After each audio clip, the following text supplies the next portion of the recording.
Yang pertama, mereka melihat keramat itu sebagai tujuan. Jika mereka melihat keramat pada seorang hamba Allah, mereka besarkan orang itu, dan jika tidak, maka tidak menjadi perhatian mereka. Manusia yang begini adalah manusia awam, dan kebanyakan orang penglihatannya seperti ini.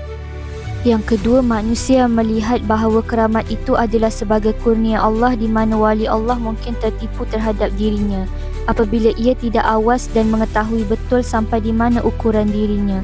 Seorang wali Allah yang diberi keramat oleh Allah harus tahu diri dia itu sampai di mana supaya jangan dia meletakkan dirinya pada tempat dan ukuran yang ia belum sampai ke taraf itu. Apabila ia tidak mengerti pada ukuran martabat dirinya, maka keramat itulah yang menimbulkan dan menjadikan orang yang bersangkutan tertipu oleh dirinya sendiri. Yang ketiga, kelihatan keramat seorang wali pada manusia, sehingga manusia itu melihat dengan nyata keramat yang diberikan Allah kepada sebahagian walinya. Kerana itu mereka melihat bahawa dengan keramat itulah bukti kebenaran bahawa jalan agama yang dijalani oleh wali adalah benar.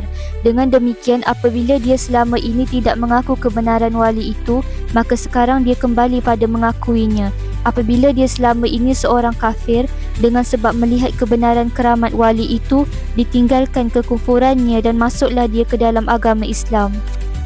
Pandangan manusia yang ketiga ini adalah baik kerana membawa kepada kebaikan, iaitu menimbulkan keyakinan manusia, kemantapan iman manusia kepada jalan Allah Subhanahu Wa Taala.